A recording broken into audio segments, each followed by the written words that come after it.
Hey you guys, it's me, Sean Strong, your 2019 Mayesh Design Star, and I'm so excited to be back with you guys here at Summer Hour Studio. Together we're going to be working on a beautiful cloche, and I cannot wait to show you guys the mechanics that go into doing something like this. He's zooming up, he's zooming in, he went. All right, you guys, the materials that we need today, you want to make sure that you have chicken wire. We're also going to be using water picks. You also are going to be needing straight wire as well as floral tape. Now, it's also going to be wonderful to have a beautiful cloche to work in. This is a 22-inch cloche. It gives plenty of room for us to design in. All right, so now for this, with your chicken wire, you want to make sure that you're taking the two opposing corners, and we're going to connect those together. We did the same exact shape whenever we were doing our centerpieces to make sure there's extra security. The last thing we want is for our flowers not to have enough security and fall over this direction. So if we have it going through two layers, it's going to be extra secure, especially since we're going to be doing something inside of a cloche. There's not a lot for it to hold on to, so we want to make sure that as much security down below as possible. So we're just connecting our chicken wire, making sure that it's very, very secure. We're just connecting the same pieces to itself. Now I'm going to start balling this up just to create a little bit more stability for our arrangement. So you can already see how that's going to be beneficial when we start plugging our flowers in. That's going to really hold up beautifully as opposed to just going through one little opening and falling flat. We don't want that to happen. So having this like nest of chicken wire right here is going to really help be secure for our flowers. So with the tape, I'm just going to create an X across the base over here. I want to make sure that it's very, very secure.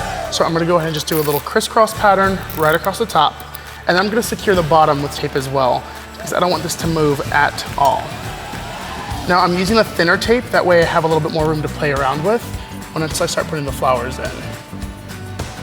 For extra security, go ahead and just tape off these corners down here.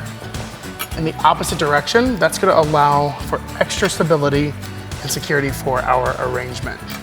Now, what we're going to be using is our water picks. Now, water picks are a wonderful resource. They allow us to fill them up with water so that we can put the stems directly in here, and it's a water source for our flowers. So once we start putting things in here, it's going to really create that kind of meadowy-like feel within this cloche. We're also going to make sure that these mechanics are covered with moss. All right, butterfly ranunculus are one of my favorite flowers to work with. I really love the way they just kind of dance across an arrangement. We've worked with these before in the past in some of the other videos. You guys just know how much I enjoy them. What I'm doing now is stripping off the leaves to make sure that the flowers can stay fully hydrated and all the water is going directly to the head. Now, when you're working with the cloche, obviously dimensions are a huge component. You want to make sure that you're not going too high or too wide because you're going to start crushing your flowers. So what we're going to do is just measure this out and make sure that it's going to be perfect inside of this vessel. So right here, we know that's going to be too big. So what I'm going to do is just cut this down just a little bit. And we know that's going to be a perfect size for our cloche. Now, the reason why I wanted to use straight wire was because I want to make sure that these flowers can stay upright. And it's really fun to be able to get to manipulate them into the shape you want them to go. And it really helps if you use straight wire. So we're just going to take the straight wire and go directly through the center of the head. And it's just going to feed itself all the way down to the stem. Just going all the way through. All the way through. It's really cool. You can kind of see exactly where it's at. This is going to be a skilled hand. So once you start practicing with this, don't be upset if you can't get it right the first time. Cut this off so it's not going to be seen. And there we go. Now I'm able to manipulate the shape of this a little bit easier and have it go where I want it to go. Kind of cool.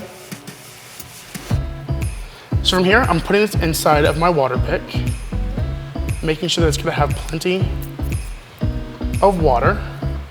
I'm just going to use this as my top point for my vessel.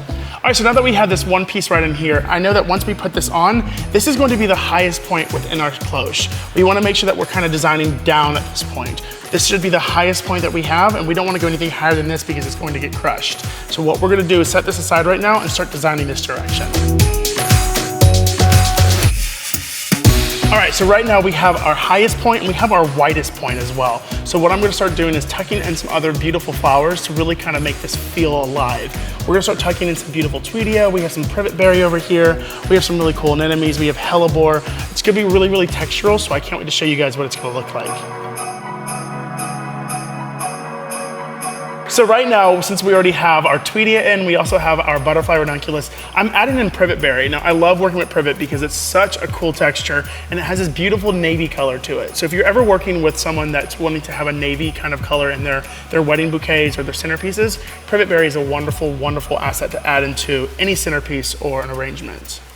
Now, when you're working in a cloche, you want to make sure that you're kind of working in a 360 pattern, because right now we have one side being faced, but this side there's nothing really facing this direction.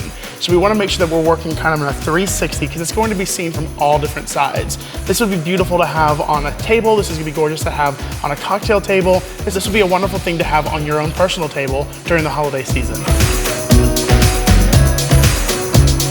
All right, you guys, so we have our beautiful butterfly ranunculus, we have privet berry, we also have the Tweedia right here. Now what I'm gonna start doing is tucking in our Helleborus as well. That's gonna really kind of fill out this bottom space down here, and once we put the moss, you're not gonna see any of these mechanics. But we're gonna start kind of working down. Again, we have our high point up here, and we wanna start building everything else down to make sure it's fitting inside of the cloche.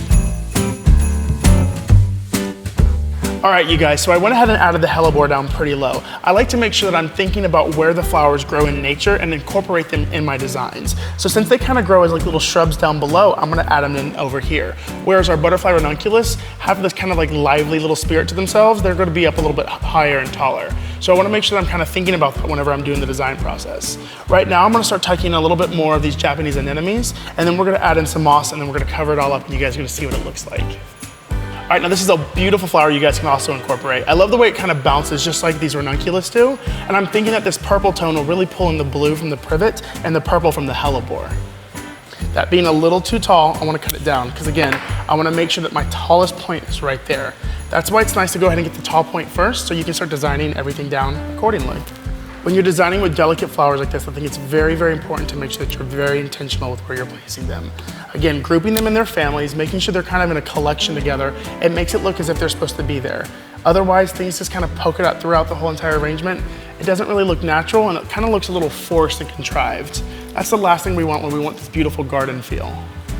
Now, the last and final touch that we're going to add is adding in our sheet moss. Again, having that kind of coming out of the arrangement makes it look a little bit more natural than it's kind of being forced inside of it. So I'm just gonna have this kind of laying over the mechanics, making sure all of it's being covered. Don't be afraid to tuck some of this up inside of the arrangement as well. Again, this isn't just gonna be one little layer of it. This stuff kind of grows up as well, so we wanna make sure it's kind of going throughout the arrangement as well. All right, friends, so now it's the moment of truth. We have our high points, we have our width, we have all the measurements perfect, so let's hope and pray that we can put this cloche on beautifully without the flowers getting squished. This is something you wanna be aware of, so make sure that whenever you're putting it on, you might need to finagle it a little bit. You'll see how I do it in just 1 second.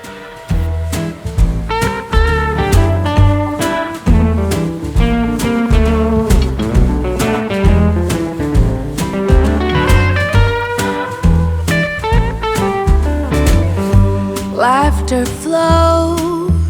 All right, you guys, so here's our final product. I have it styled beautifully for you. We have the moss kind of cascading out. We have the beautiful flowers and this beautiful cloche. I cannot wait to see how you guys interpret this. Feel free to direct message me on Instagram, message me on Facebook. I would love to see your interpretation. Thank you guys so very much, and I'll talk to you guys later on. Tree, nowhere else I'd rather be. Thank you so very much for this past year. This is Justin Peay, he's my videographer, and I'm so grateful that he's been able to bring this video series to you. This is Shauna Veasey, she's been my photographer over the year, and I'm so, so grateful for her.